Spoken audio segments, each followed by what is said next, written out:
옆에 성도님들이 없다고 혼자 이제 예배를 드리는 분들도 계실 것입니다만은, 우리가 영화를 볼 때도 누구와 같이 영화를 볼 때보다는 혼자 볼 때 더 깨닫는 것이 많고 느끼는 것이 많은 것처럼, 예배를 드리고 설교를 듣는 것도 누구와 같이 듣는 것보다 내가 혼자 예배를 드리고 혼자 말씀을 들을 때 더 깨닫는 것이 많을 수 있습니다.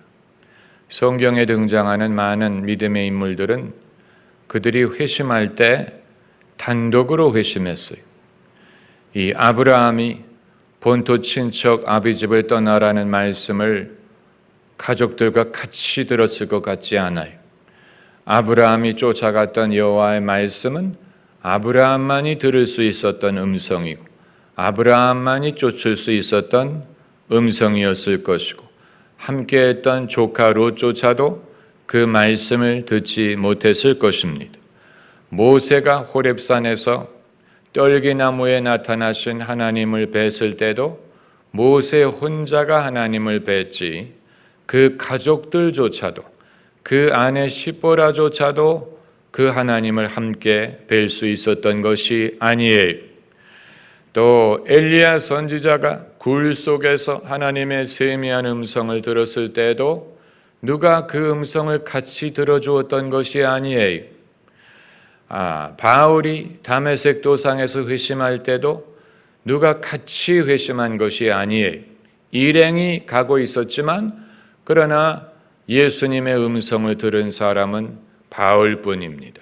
이처럼 우리가 예수님을 믿은 결과로 이웃을 사랑하고 사랑을 실천하고 사랑을 받고 공동체를 통해 믿음을 실천하지만, 그러나 사람이 회심하는 그 순간, 사람이 회개하는 그 순간은 하나님 앞에 내가 혼자 서 있는 것이지, 여러 사람이 같이 어떤 클럽 같은 분위기를 만들어서 그 분위기 속에서 하나님의 은혜를 함께 나누리라고 생각할 수 없습니다.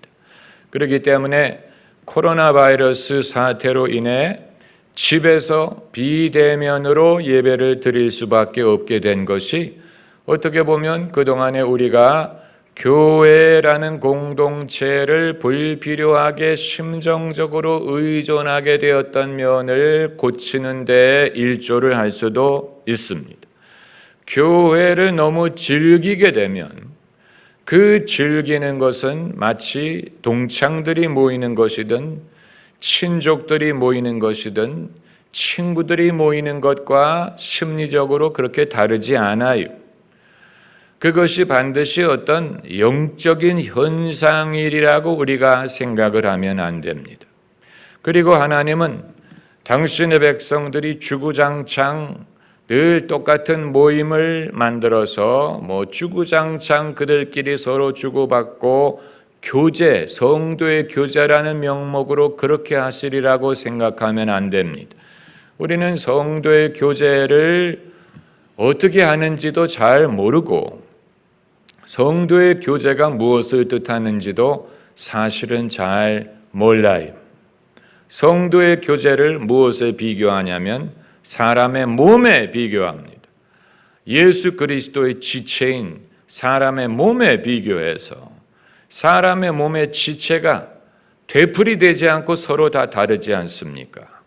그렇기 때문에 심장이 하나만 있지 여러 개가 있는 게 아니고, 저마다 그 유일한 역할을 갖고 있는 지체, 서로 다른 지체들이 모여서 한 몸을 이루게 되는 것처럼, 성도의 교제라는 것도 서로 같은 사람들끼리 모여서 몸을 이루는 것이 아니에요.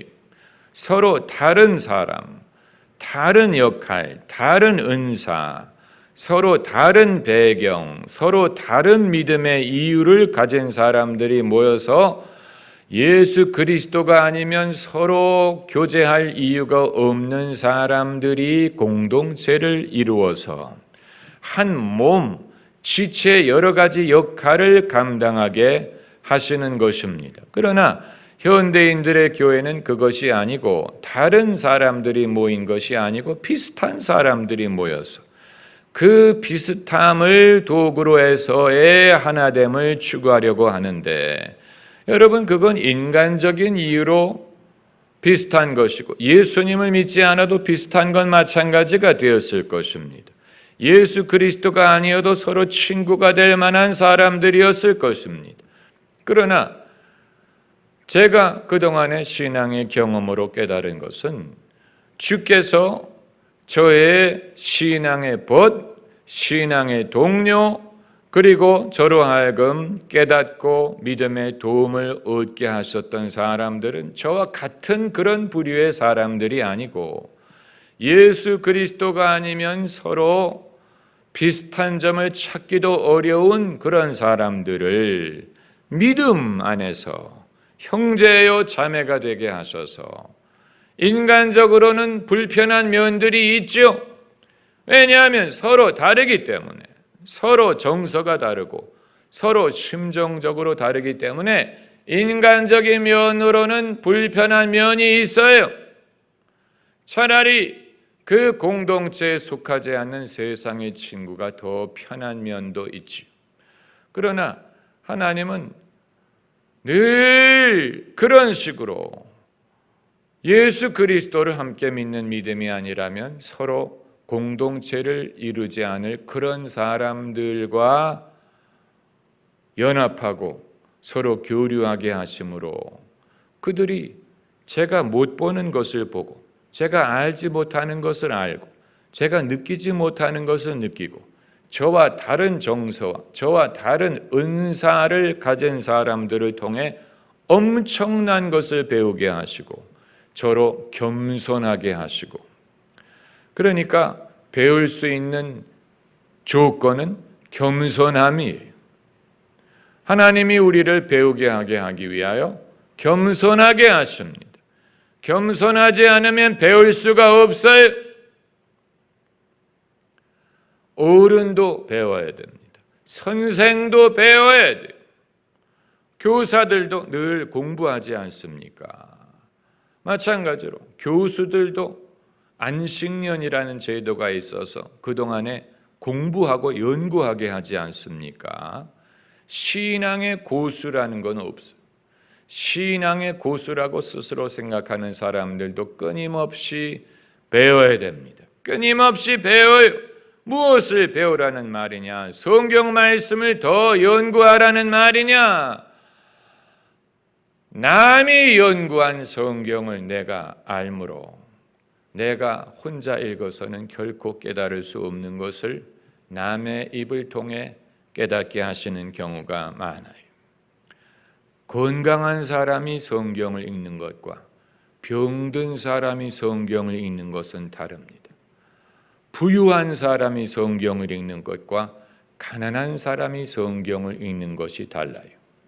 유대인이 성경을 읽는 것과 이방인이 읽는 게 다르고, 의인이 읽는 것과 죄인이 읽는 것이 달라요.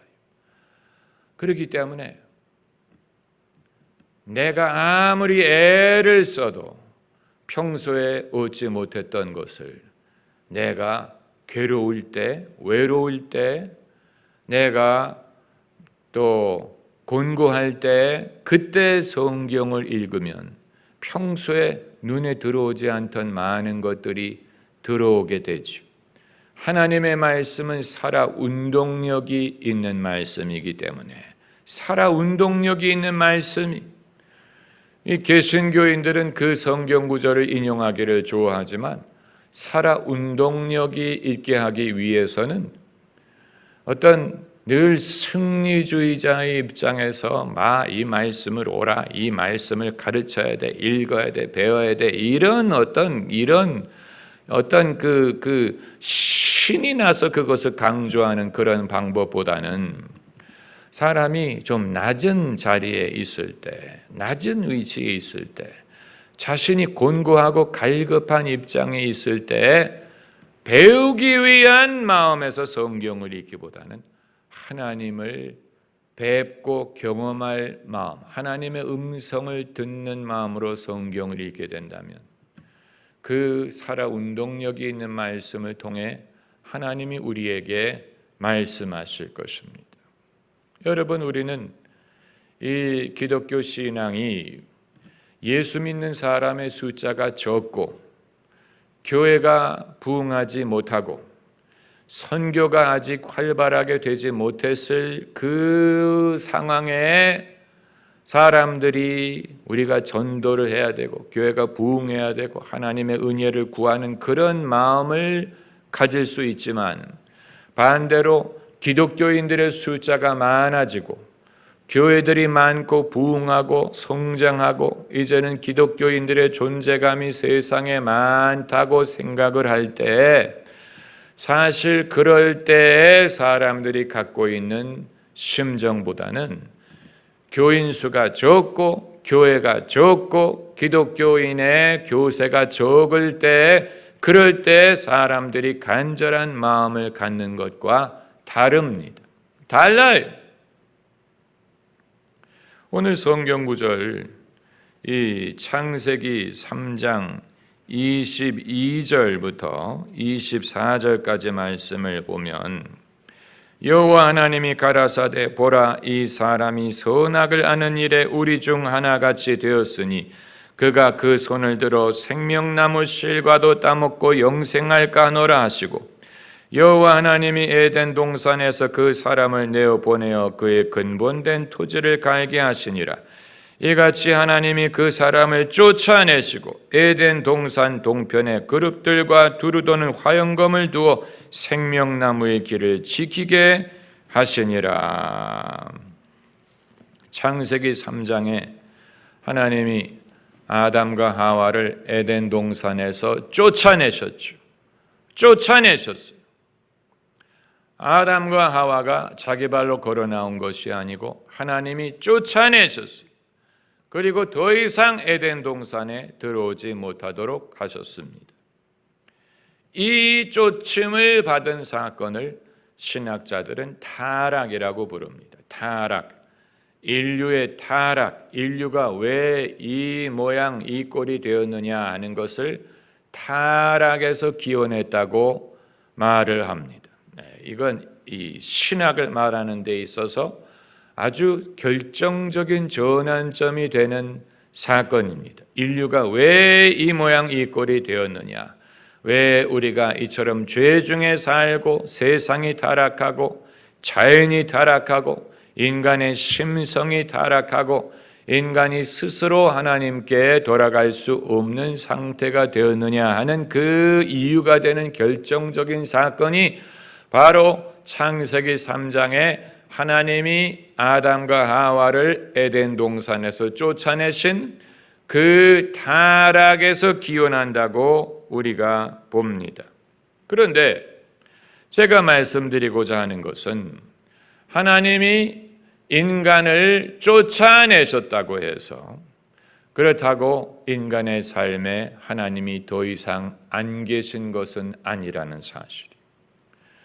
그걸 어떻게 알 수 있느냐? 바로 그 다음 장 4장에 가인과 아벨과 하나님이 교류하시는 장면이 나오기 때문. 만약에 하나님이 아담과 하와를 쫓아내심으로 더 이상 인간 삶 속에 하나님이 안 계시다면, 그렇다면 가인과 아벨은 하나님께 제사를 드리지도 않았을 것이고, 하나님이 누구의 제사는 받고 누구의 제사는 안 받고 죄를 다스리라 경고를 하시고 이런 교류가 전혀 없었을 것입니다. 그렇기 때문에 인간이 타락을 했다고 해서 인간의 삶 속에 하나님이 더 이상 없는 것은 아니에요. 이걸 우리가 알아야 됩니다.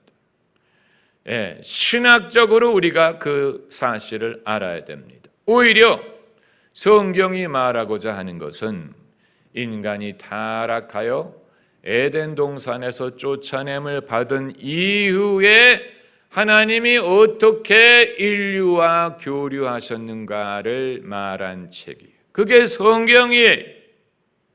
성경은 인간이 완벽한 상태의 일을 말한 게 아니고 인간이 완벽함을 잃은 이후에 그럼에도 하나님이 그들을 버리지 않고 포기하지 않고 쫓아내기는 하셨지만 버리신 것은 아니에요.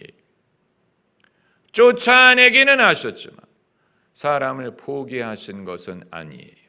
만약에 포기하셨다면 가인과 아벨이 어떤 제사를 드리든 하나님은 관심도 갖지 않으시고 받지도 않으시고 거기에 대해서 말씀하지도 않았을 것입니다.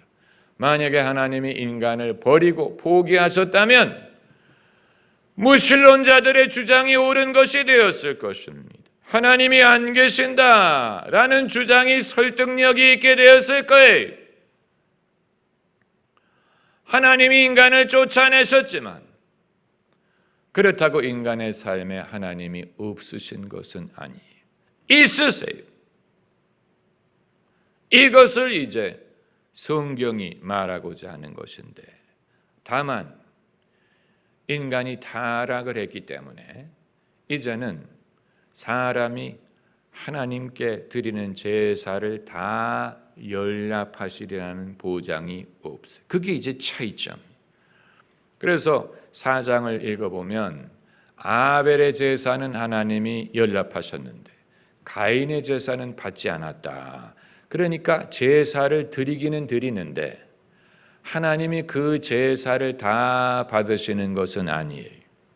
타락한 인간도 종교성은 갖고 있어요. 하나님을 찾아요. 하나님을 위하려는 마음도 있어요.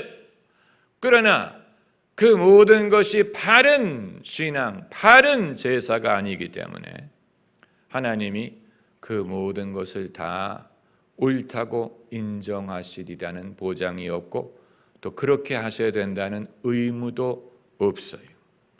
그리고 성경이 말하고자 하는 것은 악하가 양화를 구축하는 것처럼 아벨 같은 사람들이 더 많아요. 아벨의 정서가 더 사람들에게 잘 어필을 해. 사람들이 가인, 아벨보다는 가인이 더 세상에서 설득력이 있고 가인 같은 사람들이 더 번성을 하는 것 같고 가인의 정서와 가인의 모습을 사람들이 더 닮아가는 것 같은 그런 모습이 세상에 있습니다. 반대로 아벨 같은 사람은 어떻게 되냐면 희생을 당하고 따돌림을 당하고 핍박을 당해요. 사람들이 미워해요. 아벨이 가인을 미워하지 않고 가인이 아벨을 미워했죠.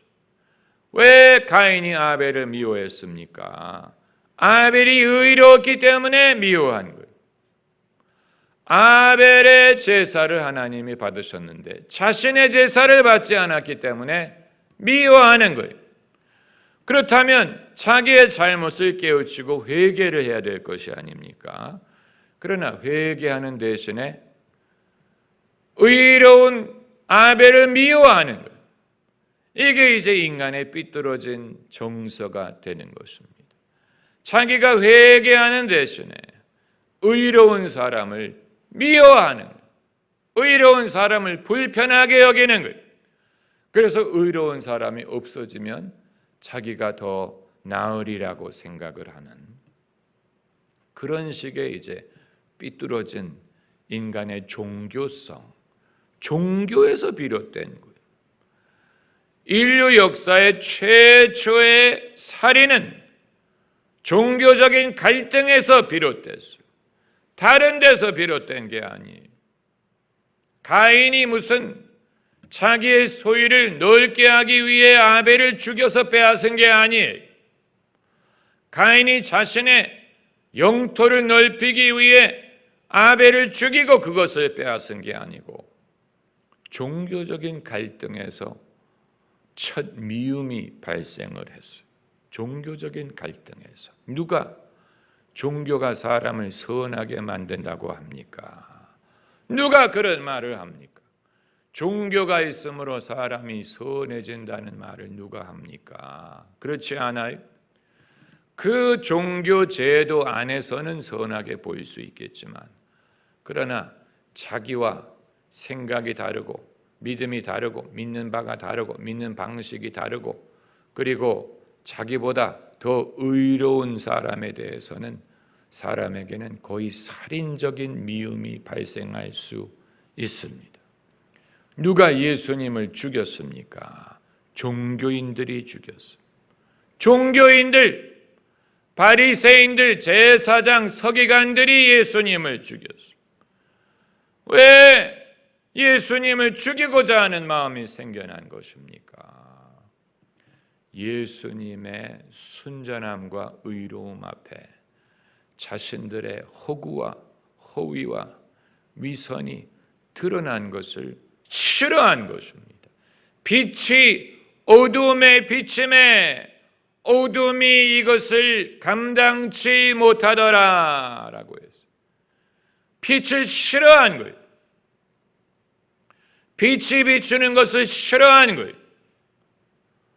그래서 예수님이 하시는 일을 반대한 거예요. 사사건건 반대했죠.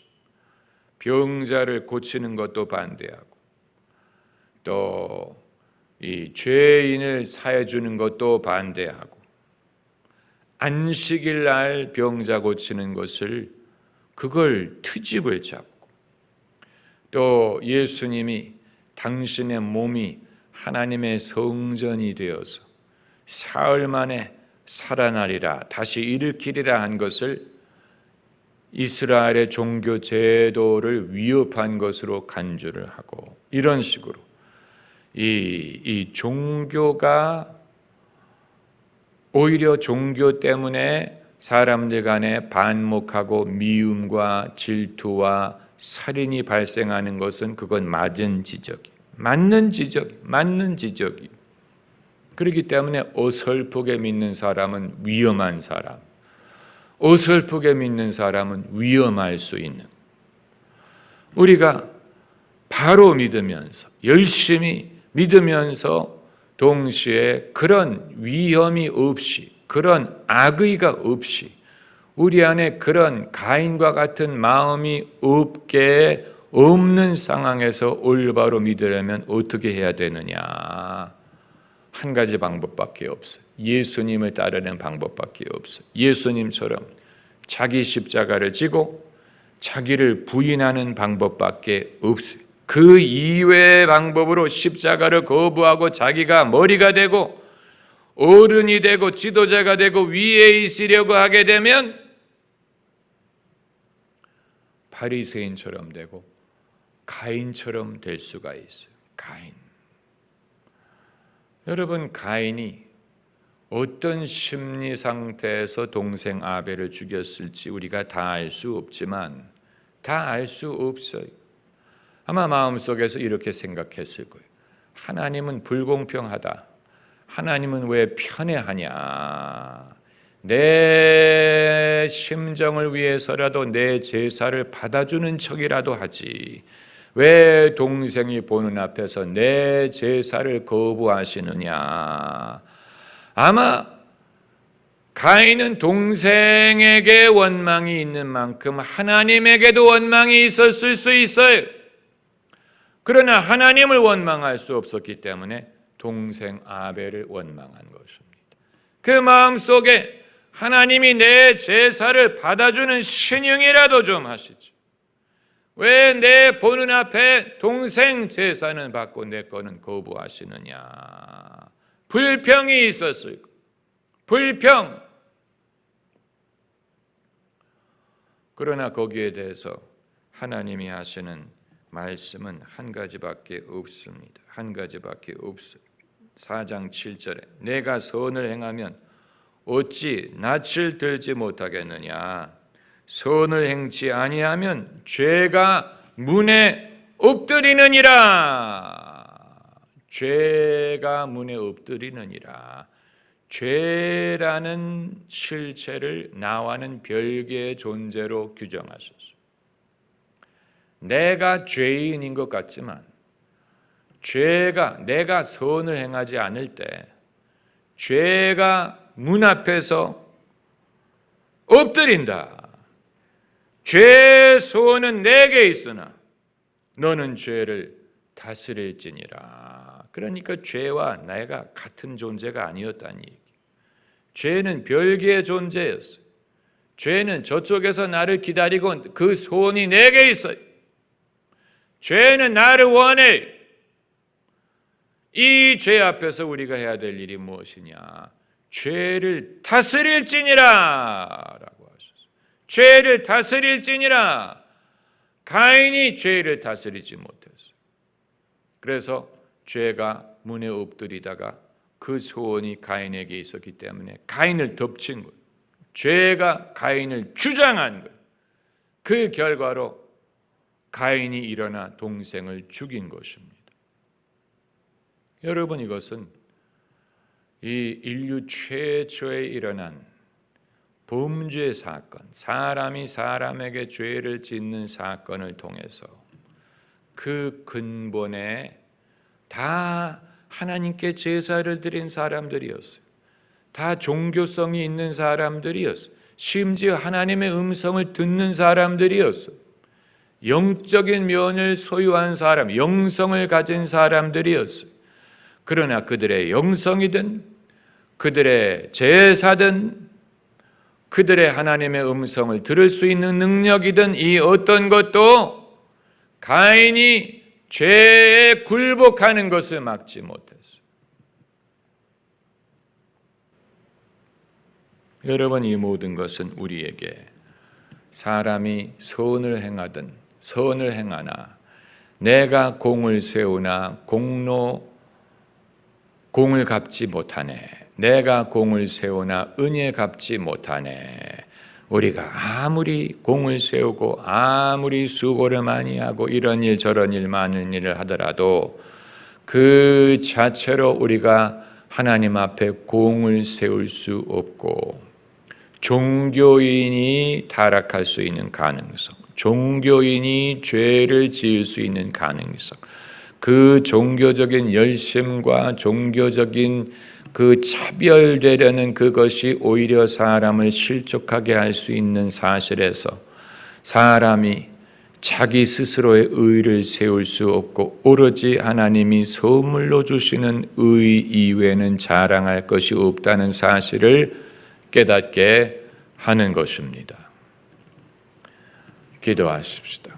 할렐루야.